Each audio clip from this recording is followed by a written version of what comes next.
Have you ever paused, really stopped, to consider the sheer potency of the words we consistently echo to ourselves?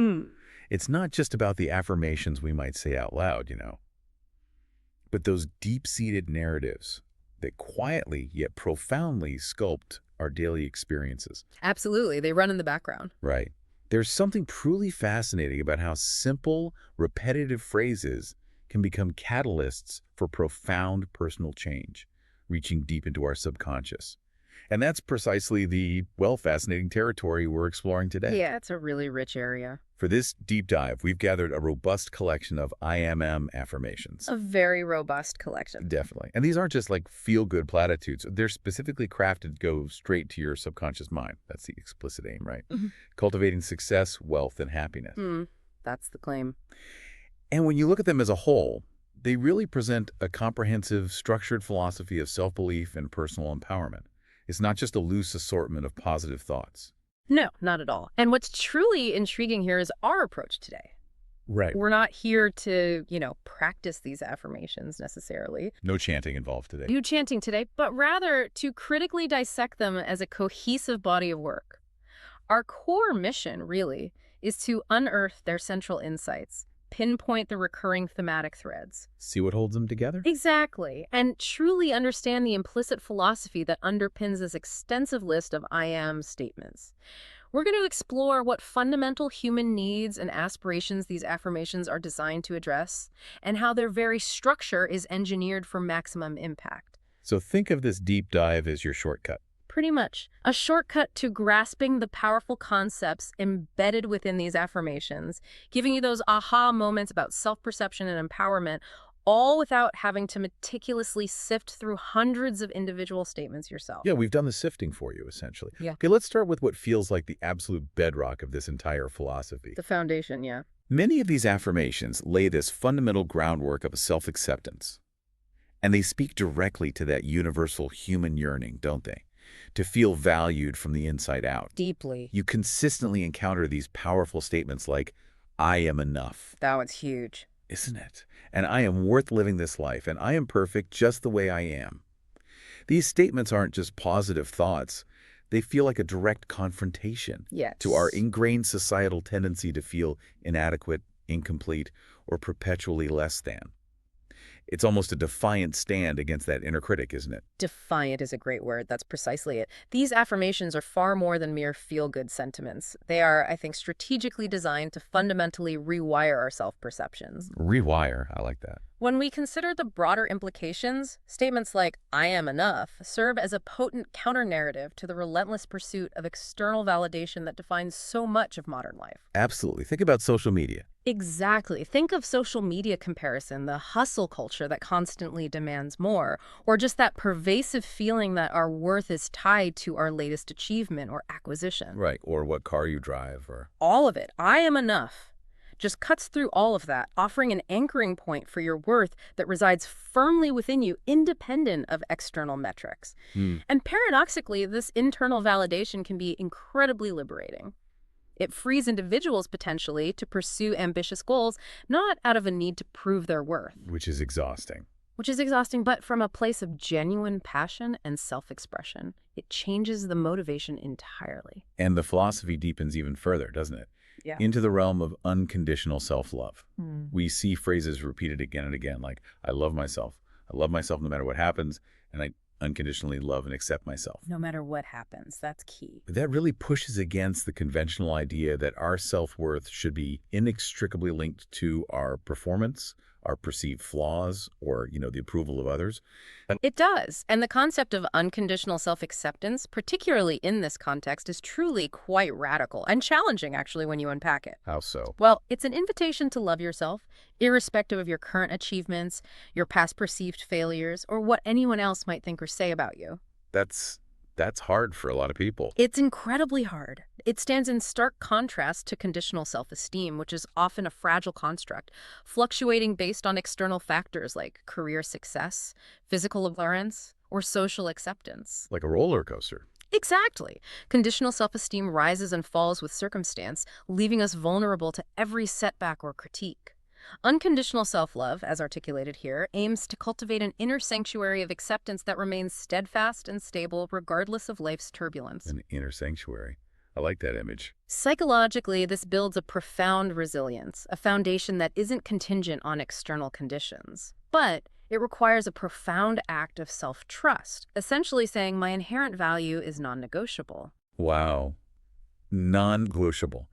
So what does internalizing these specific affirmations mean for us, for you listening, in a tangible way? I mean, imagine the profound psychological impact of truly believing I am enough on your daily decision-making. Right. Would you still feel compelled to chase every fleeting opportunity or shiny object? Or would your choices become more deeply aligned with your authentic self and values? It changes your why. Exactly. Consider your resilience when facing inevitable failures or setbacks. If your intrinsic worth isn't shattered by a mistake, you're far more likely to learn, adapt, and move forward with an unbroken spirit. You bounce back faster. Or maybe you don't fall as far. Right. It's about achieving a deep-seated freedom from those relentless external pressures to constantly prove yourself. Yeah. Moreover, the affirmations actively celebrate individuality. We see statements like, I'm unique and special, and I'm grateful for the traits, qualities, and talents that make me unique. Which is also countercultural in some ways. It is. This powerful emphasis reinforces that genuine self-worth isn't about conforming or fitting into some predefined mold, but about joyfully embracing and leveraging your authentic, one-of-a-kind self. And it's fascinating how this internal love isn't presented as an end in itself. No, it seems foundational. It is. It's presented as a fundamental prerequisite for attracting and experiencing external love and meaningful connections. The affirmations explicitly suggest that as I love me more, I allow others to love me. Ah, interesting. Allow. Yes, and others reflect the love I have for myself. This is a profound shift in perspective. It really is. It proposes that our capacity to receive love and positive regard from the world is a direct mirror of the love and acceptance we cultivate for ourselves. So you set this standard internally. Essentially, yes. This foundational self-love isn't just about feeling good internally. It's presented as the very starting point for all other forms of success, connection, and harmonious relationships. It places personal agency in the realm of love squarely within the self, setting the stage for all subsequent interactions and experiences to follow. Okay, so building upon that unshakable foundation of self-worth. Which is crucial. Absolutely crucial. The affirmations then powerfully pivot towards empowerment and agency. We delve into claiming personal control, particularly over our internal world. The mental landscape. Exactly. Statements that immediately jump out include, I control my thoughts in the direction that I choose, I create my thoughts, I choose only positive ones, and my mind is a powerful tool and I use it in my own best interest. Very assertive statements. They are. This isn't just wishful thinking. It's a very direct assertion of mind over matter, a call to actively steer your internal landscape. But for a listener who's perhaps felt swept away by their thoughts, how do these affirmations suggest this control is actually achieved? Is it just willpower? That's an excellent question, and it's where the underlying philosophy truly foregrounds conscious choice. It's not just brute force willpower. Yep. The affirmations don't just assert control, they seem to guide you towards it. In the context of these statements, the subconscious mind isn't some nebulous, unreachable entity. It's framed more like fertile ground where these statements, through repetition, take root and reshape underlying patterns, almost like programming in a way. Like installing new software. Kind of. This perspective explicitly positions the individual not as a passive passenger in their own mind, subject to random or habitual thoughts, but as an active agent capable of deliberately directing their mental energy. Which is empowering in itself. Hugely.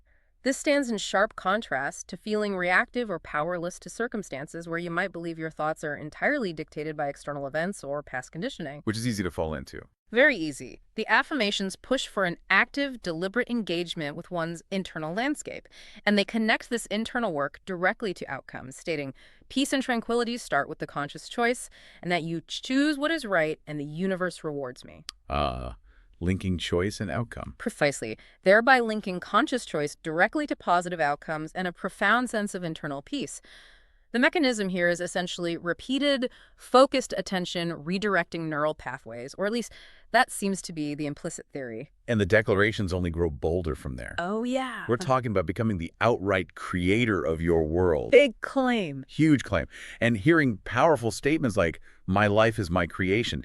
This isn't just a metaphor, is it? It paints you as the architect, the master builder, rather than simply an inhabitant of circumstances. How radical is it to truly adopt that mindset? It's profoundly radical. If we step back and connect this to the broader picture, viewing oneself as the architect of one's experiences, rather than a passive recipient, fundamentally alters your relationship with life itself. How so? It instills an immense sense of personal responsibility, yes, which can feel heavy. A little scary, maybe. Maybe a little scary. But crucially, it also becomes a powerful wellspring of initiative. If you genuinely believe your life is your creation, then you inherently possess the power and, you could argue, the implicit duty to actively shape it. Okay, so responsibility and power. Exactly. This perspective liberates individuals from victimhood, empowering them to actively seek solutions, define their own paths, and pursue their aspirations with deliberate intention, rather than simply waiting for things to happen to them or blaming external forces. It puts you in the driver's seat. Completely. It's an energetic call to action through radical self-authorship, beautifully encapsulated by affirmations like, I am unlimited in creating the life that I want, and I create with love a wonderful life. The radical part is accepting that level of responsibility for everything in your experience, or at least your response to everything. That's a big distinction. But this philosophy isn't just about thinking big or visualizing, is it? No, not at all. That's a common misconception. These affirmations firmly ground this creative power in practical, immediate action. They tell us, I start doing right here, right now, this is the best time to act, and I am determined. It's a very clear directive. Don't just dream. Move. How do these affirmations suggest we overcome that inertia, that gap between knowing what to do and actually doing it? Yeah. That often plagues our best intentions. Yeah, the knowing-doing gap. A key question that emerges here is how these affirmations effectively bridge the often challenging gap between thought and action. Right. They explicitly reframe inaction not as some insurmountable external barrier or a lack of opportunity, but as an internal choice that can be consciously overcome. Framing inaction as a choice. Exactly. By consistently affirming the readiness and determination to act, this philosophy aims to dismantle procrastination and inertia from within. It suggests that the internal resolve to act is a primary prerequisite for external movement and tangible results. Where the inner work comes first. It seems to. Thereby empowering individuals to translate their positive thoughts and desires into real-world realities. It's about cultivating an internal impulse towards immediate and decisive action, reinforcing the idea that the best time to act is unequivocally now, because the power lies in the present moment. Okay, so what we're uncovering is far more than just surface-level positivity. Much more. It's about actively taking charge of your internal world to sculpt your external reality. And a fundamental part of that charge includes how we consciously relate to our own physical selves, our bodies, which seamlessly leads us into the realm of holistic well-being. Moving from our inner dialogues to our physical presence, these affirmations showcase a truly profound integration of mind, body, and soul. They start with an emphasis on the body as a sanctuary, deserving of radiant health. A sanctuary, yes, not just a machine. Exactly. We see declarations of deep appreciation for the physical self, like, I love my body profoundly, deeply, and joyously, and the wonderful, my body has its own wisdom and I fully trust it. That trust piece is huge. Isn't it? This feels like such a powerful antidote to the often critical and objectifying societal views of our bodies. It absolutely does.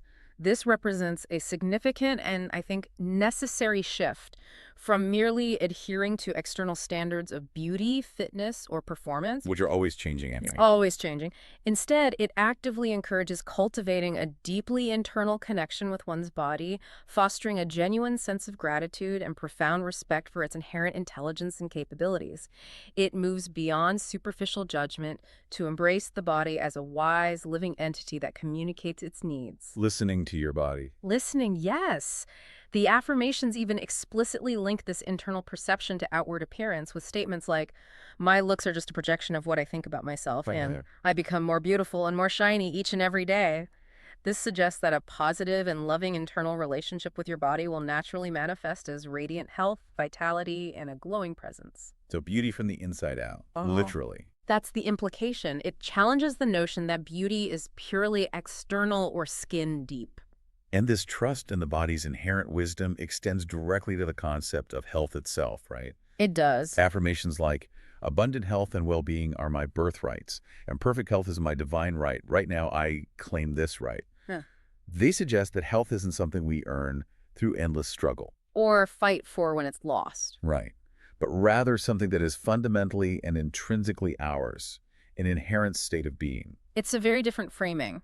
Placing this in a broader context, consider how adopting such a mindset might profoundly influence health choices, our physiological stress response, and even recovery from illness.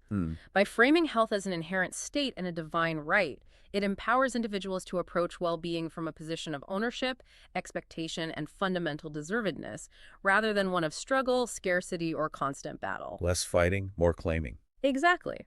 This perspective powerfully emphasizes the body's innate healing capacity, suggesting that by aligning one's thoughts and beliefs with perfect health, you create an internal environment that is inherently conducive to achieving and maintaining it. Like setting the stage for healing. Precisely. This is vividly illustrated by affirmations like, my body does everything possible to create the perfect health state, and each organ, each cell, each muscle and bone reacts to the love I send by giving me radiant health. It proposes a direct, energetic, and conscious connection to cellular well-being. Wow, that's deep. Beyond these grand declarations, though, there's also a very strong practical thread of mindful self-care woven throughout these affirmations. Yes, it's not just abstract. No. They mention tangible actions like, today the food I give my body is my highest priority, I have enough physical activity, and I love taking care of myself. The doing part. It truly is a holistic approach, moving beyond the conceptual into daily, actionable choices. Which naturally leads us to wonder, how does this holistic view of the body specifically intertwine with our mental and emotional states? Is it a one-way street? Good question. Well, these affirmations strongly imply an undeniable feedback loop. Okay. Where conscious, loving self-care for the physical body directly impacts mental clarity and emotional peace, and vice versa. It's a reciprocal relationship. Makes sense. When you nourish your body with wholesome food, move it actively, and rest it sufficiently, your mind is often clearer and your emotions are more regulated. We all know that feeling, right? For sure. Conversely, a peaceful and loving mental state can alleviate physical tension and support optimal bodily functions. It's about creating a virtuous cycle where tending to one aspect of your being positively reinforces all others, creating a truly integrated sense of well-being. Body affecting mind, mind affecting body. Constantly interactive. Okay. Shifting now to cultivating inner peace and emotional equilibrium. The affirmations are incredibly clear that peace is not a passive state, but an active, conscious choice. Very active. Phrases like peace and tranquility start with the conscious choice. And today I embrace simplicity, peace, and relaxation. Really underscore this point. It's not something that just happens to you if you're lucky. Exactly. Here, peace is meticulously framed not as the mere absence of problems or the cessation of external conflicts, but as an internal state that is deliberately cultivated through intentional focus and conscious decision-making. So, peace despite problems. Precisely. It challenges the common belief that peace is a luxury reserved for those without difficulties. Instead, it's about creating an inner stillness and composure regardless of external turbulence or life's inherent complexities. Finding the calm in the storm. Beautifully put. This profound sentiment is captured by a peaceful heart makes a peaceful life. And the simple yet incredibly potent, I am calm. It's an exercise in mental discipline to choose serenity amidst chaos. And a significant component of achieving that inner peace seems to come from a willingness to let go. Letting go. Yeah. Crucial. We see powerful statements like, peace starts when I give up controlling every detail, and I free myself from any destructive fear and doubt. It truly is about surrendering the incessant need for absolute control over every outcome. Which is, let's be honest, an illusion anyway. Mostly, yeah. When we place this in a broader context, the act of releasing the need for absolute control can profoundly alleviate anxiety and concurrently foster much greater adaptability. How so? Well, when you're not constantly expending vast amounts of mental and emotional energy battling to manipulate every tiny outcome, you liberate immense inner resources. Energy drain, yeah. Huge energy drain. This allows for a deeper sense of trust in life's unfolding process and enables you to flow more gracefully with change rather than rigidly resisting it. Think of the cognitive dissonance involved in trying to control the uncontrollable. These affirmations offer a release valve. The statement, "Where peace lives, there's no room for fear," vividly conveys this concept, suggesting that fear, in its destructive form, simply cannot coexist in the presence of cultivated inner peace. It's a fundamental reordering of your internal priorities. And there's even a very specific, accessible action mentioned for emotional regulation, an almost meditative instruction. I breathe in balance and I breathe out imbalance. So simple, yet profound. It's such a direct and immediately applicable tool grounded in the body again. Right. And from this deeply cultivated internal piece, the affirmations logically extend their focus outward to how we engage with the world and others. Ah, yes. Naturally leading us to crucial discussions about relationships and connection. Okay, so with that groundwork of self-worth and inner peace firmly established, or at least, being worked on. It's always a work in progress. Always. These affirmations then logically expand their scope to one of the most fundamental human experiences. Yeah. Our relationships. Can't avoid them. Nope. They delve into attracting and nurturing loving connections, starting with a clear declaration of readiness for positive relationships. Phrases like, I am ready for a real and filled with love relationship, and I open my heart to welcome real love. The readiness is key there. It suggests that internal preparation is key, doesn't it? Not just wanting it, but being ready for it. It absolutely does. And this is where the philosophy offers a genuinely insightful perspective.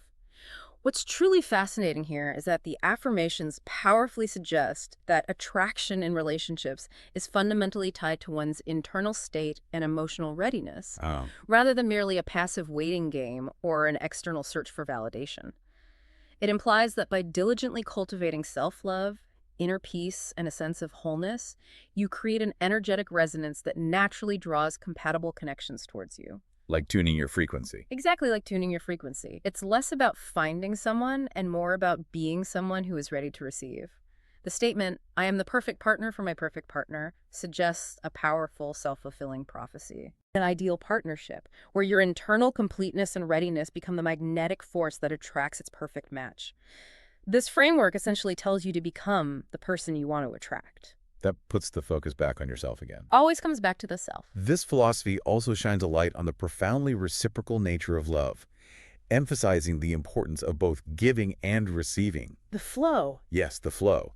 Affirmations such as I share love with others, the universe gives back love, and I give love and joy and they come back to me, are prominently featured. It's an active exchange, not just a one-way street. Right. If we connect this to the broader spiritual or energetic principles often found in self-help, these affirmations suggest that one's positive energy acts as a powerful magnet for similar experiences and people. What you put out, you get back. Kind of. Yeah. It frames love not as a finite resource to be hoarded or carefully distributed, but as an expanding force that miraculously multiplies when generously shared. This perspective encourages a profound generosity of spirit, not only in romantic relationships, but across all human interactions. Extending beyond romance. Definitely. As highlighted by, I appreciate every person I meet as worthy of my love. It broadens the scope of love beyond personal attachments to a more universal, inclusive empathy. It's a belief that the more love you radiate, the more love you experience in return. And there's a strong undercurrent of trusting the universe with these connections too, isn't there? An affirmation like, I trust the universe that it knows what person I need in my life. Trust and surrender. It feels like an important counterpoint to the idea of frantically searching for the one, suggesting a letting go of forcing things. Indeed. This introduces an element of profound trust and surrender. It suggests that while you prepare yourself internally, there's also a wisdom in allowing life to unfold naturally. Takes the pressure off. It can alleviate immense pressure and anxiety often associated with actively seeking or controlling romantic relationships. It's about having faith that the right connections will emerge when you are ready, without the need for exhaustive searching or manipulating circumstances. It's a blend of internal work and external patience. Internal work, external patience. I like that. This brings us to a crucial point, though. It's not just about attracting good relationships, but crucially about how we maintain our own peace and dignity within them. Yes, the maintenance part. Which often involves the delicate yet vital subjects of forgiveness and establishing healthy boundaries. Extremely vital. And this raises an important question. How do these affirmations specifically guide us through the complexities and inevitable challenges of human interaction, especially when conflicts, misunderstandings, or betrayals arise? Right, because they do arise. They do, and the affirmations provide a powerful internal framework for navigating that. And that framework leads us directly into the power of forgiveness and healthy boundaries. Oh. The affirmations unequivocally center on forgiveness, both for self and others, Both are key. with incredibly potent statements such as, I am willing to forgive, forgiveness is my precious gift, and I forgive myself and others, and I free myself. This really emphasizes forgiveness as a gift to oneself, doesn't it? Primarily. An in-depth analysis of these statements reveals how forgiveness is framed here, first and foremost, as an act of profound self-liberation. Liberation. It's crucial to understand that it's not about condoning the harmful actions of others or excusing their behavior. Rather, it's about deliberately releasing oneself from the heavy burden of anger, resentment, bitterness, and the psychological chains of past grievances. Letting go of that hot coal. Exactly. By consciously choosing to forgive, you are fundamentally choosing yourself.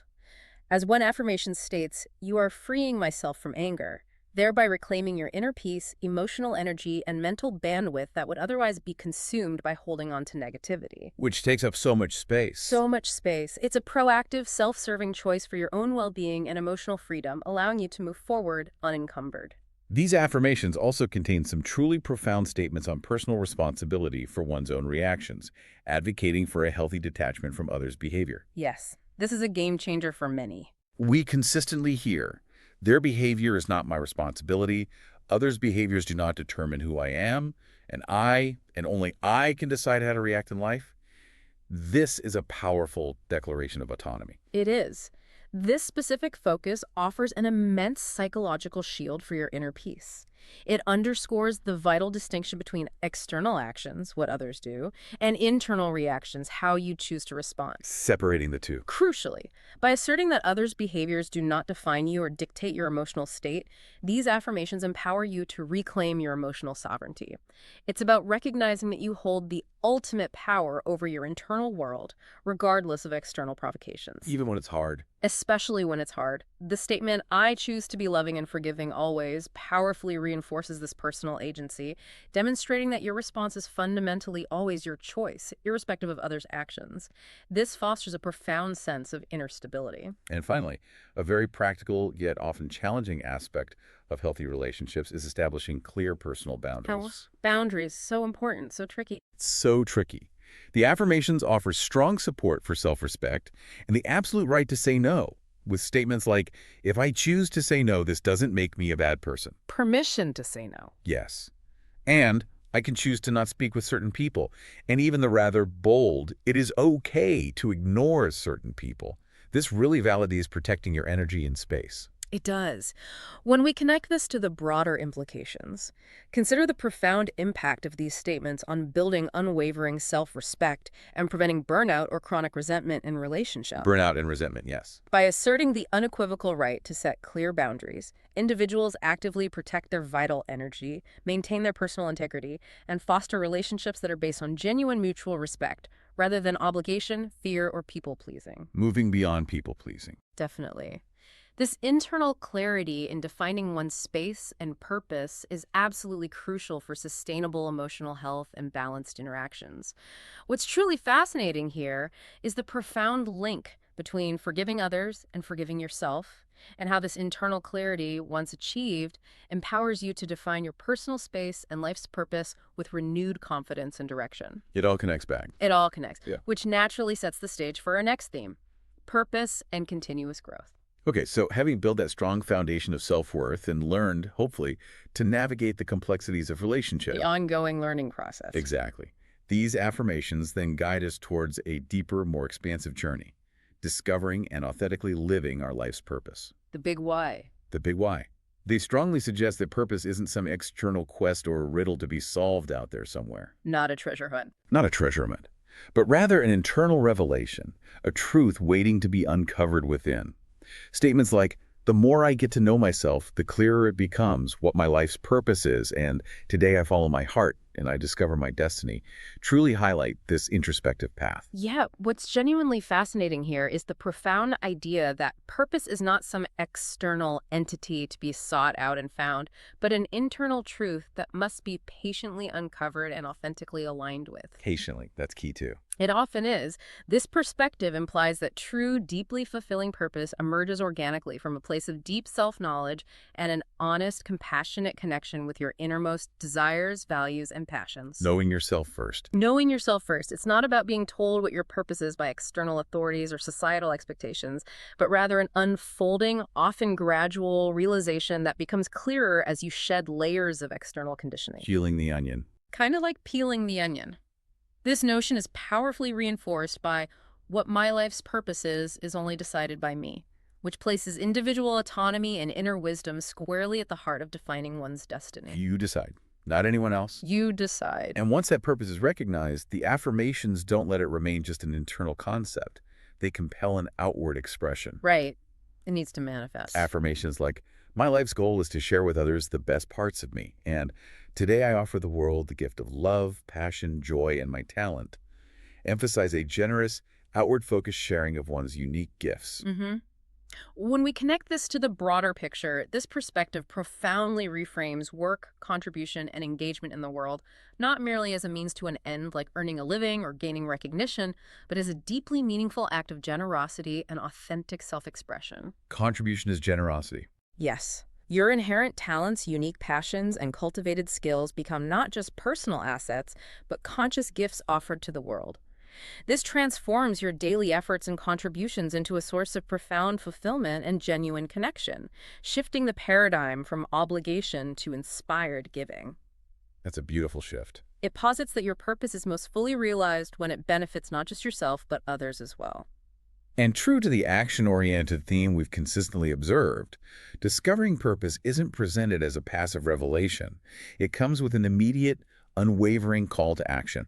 Right here, right now, I start moving towards my life's purpose. No waiting around. No waiting. It really leaves no room for hesitation, which leads to the next point. This journey to purpose, as these affirmations lay it out, seems heavily reliant on an incredibly sensitive inner compass. Your intuition. Exactly. A deep, intuitive wisdom that these affirmations consistently encourage us to trust implicitly. It's an intriguing blend of clarity and maybe spiritual guidance. It does seem to lean that way. And a key question that emerges